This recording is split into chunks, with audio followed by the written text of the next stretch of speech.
और चलिए बात एक बार फिर दिल्ली की होगी, लेकिन इस बार मेयर चुनाव की हम बात करेंगे। सिविक सेंटर में जिस तरह की हाथापाई हुई, कुर्सियां चलती नजर आई, पर्चे फाड़े गए, धक्का मुक्की हुई।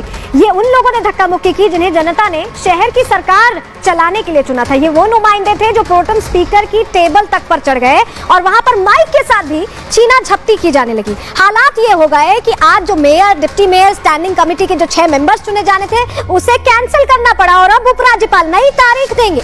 ये स्थिति बनती नजर आई सिविक सेंटर की। रिपोर्ट इसी से जुड़ी आपको दिखाते हैं।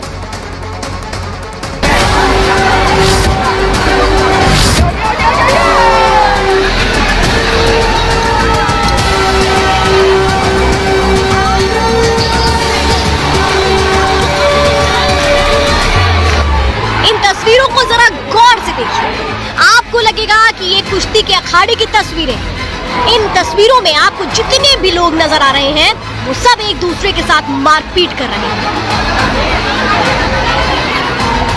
इस स्मार्टफोन के युग में भी ये फोटो स्टूडियो बना के साल में 30 लाख कमा रहे हैं। आपको भी ये कमाना है, उनसे सीखना है तो फ्रीडम ऐप को अभी डाउनलोड कीजिए। ये तस्वीरें सम्मानित जगह दिल्ली के सिविक सेंटर की है। ये वही जगह है जहां पर आपने अपने पार्षदों को चुनकर भेजा है, उनको आपने अपने इलाके के काम का जिम्मा दिया है।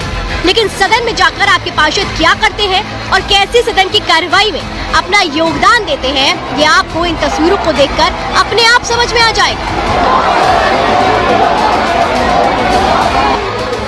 जहां ये सभी पार्षद गए तो मेयर के चुनाव के लिए थे, लेकिन वहां जाते ही कुश्ती लड़ने लगे। कभी टेबल पर चढ़कर तो कभी कुर्सियों को हाथ में उठाया। तो कोई अपनी ताकत दिखा के लिए दूसरे पार्षद को मारने ही चढ़ रहा था। तेज दनादन के इस खास एपिसोड में कुछ ऐसे पार्षद थे जो अपने साथियों और दूसरे पार्षदों को समझाने की कोशिश में, लेकिन ये गुस्सा सदन ठंडा ही नहीं होने दे रहा था। जिसके हाथ जो लगा वो उठाया और दूसरे पार्षद पर मारा। सदन के अंदर का ये गुस्सा मेयर के चुनाव के लिए था, जिसमें बीजेपी और आम आदमी पार्टी के पार्षद एक दूसरे से इतना गुस्से में आ गए कि बात हाथापाई तक आ गई। आज दिल्ली के सिविक सेंटर में एक ऐसी पिक्चर चली जो 4 घंटे की थी। इसमें एक्शन, कॉमेडी से लेकर इमोशन तक की पूरी कहानी मौजूद है। सदन में इतनी तोड़फोड़ हुई कि पार्षदों ने अपना दर्द भी बाहर आकर बयान किया। एक नहीं बल्कि कई पार्षदों को चोटें आई। अपने विरोधी पार्षदों पर आरोप लगाने भी शुरू कर दिए गए। एनार्किस्ट किस्म के लोग हैं जो सेल्फ डिक्लेयर्ड एनार्किस्ट हैं और आज उन्होंने वही अव्यवस्था पैदा की जो कि इन्होंने पहले भी कई बार अव्यवस्था पैदा की है।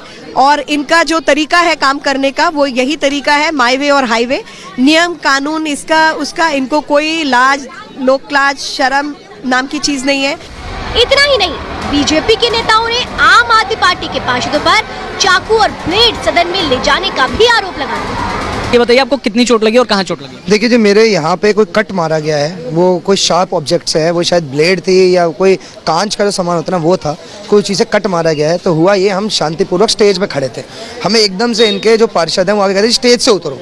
हमने कहा हम क्यों उतरे, आप भी खड़े हो, हम भी खड़े हैं। हमें धक्का देना शुरू हो गए उसमें कि मैं उनकी बात ना मान के हट नहीं रहा था, एकदम धक्का देते हुए एकदम यहाँ पे कोई ऐसी चीज कट मार के, और जैसी मेरे को रियलाइज हो एकदम वो कट मार के। हम किसने मारा कुछ पता है? मेरे को वो नहीं, देखिए भीड़ का कोई ऐसा वो नहीं होता, मैं किसी पे गलत वो ले लूं कि मेरे सामने 4-5 लोग थे, उनका मेरे को नाम भी पता है, लेकिन मैं जब तक जानकारी ना हो, प्रॉपर इन्वेस्टिगेशन ना हो, उससे पहले मैं कोई नाम नहीं लेना चाहूँगा। बीजेपी के पार्षद आम आदमी पार्टी के पार्षदों को गुंडा बता रहे हैं, तो आम आदमी पार्टी भी खुद का बचाव करने के लिए बीजेपी पर आरोप लगा रही है। शपथ उनकी होती है पहले, नॉमिनेटेड मेंबर की बाद में शपथ होती है। यही मांग की हमारे पार्षदों ने कि भाई जो चुन के आए हुए हैं, जिनको जनता ने चुन के भेजा है, उनकी शपथ पहले कराइए आप, जो हमेशा से परंपरा रही है। इसका मकसद क्या है मालूम है आपको? ये नॉमिनेटेड, जिनको 1 वोट जनता ने नहीं दिया, उन नॉमिनेटेड पार्षदों का वोट कराना चाहते हैं मेयर और डिप्टी मेयर में, जबकि नियमता ये पूरी तरीके से गलत है। जवाब में बीजेपी के पार्षदों ने भी धक्का मुक्की शुरू कर दी। हालात ये पैदा हो गए कि 50 साल से ज्यादा की उम्र के जो पार्षद थे वो टेबल पर से नीचे गिर गए, उनके कमर में चोटें आई। बीजेपी की जो महिला पार्षद थी उनके हाथ में चोटें आई, नाखून लग गए उनको। इसके अलावा एक तो पार्षद ऐसे थे जिनको व्हीलचेयर पर ले जाया गया इलाज कराने के लिए आरएबएल में। तो ये आज हालात पैदा हो गए। आरोप सबके अपने अलग अलग है। आपका ये आरोप था कि बीजेपी यहाँ पे संसदीय परंपराओं को तोड़ रही है। दिल्ली में एमसीडी के मेयर, डिप्टी मेयर और स्थायी समिति के सदस्यों के चुनाव की प्रक्रिया हंगामे की वजह से शुरू ही नहीं हो पाई। 4 घंटे तक चले हंगामे के बाद सदन को स्थगित कर दिया गया। ऐसे में माना जा रहा है कि मेयर का चुनाव टल सकता है। Bureau report, Republic Bharat.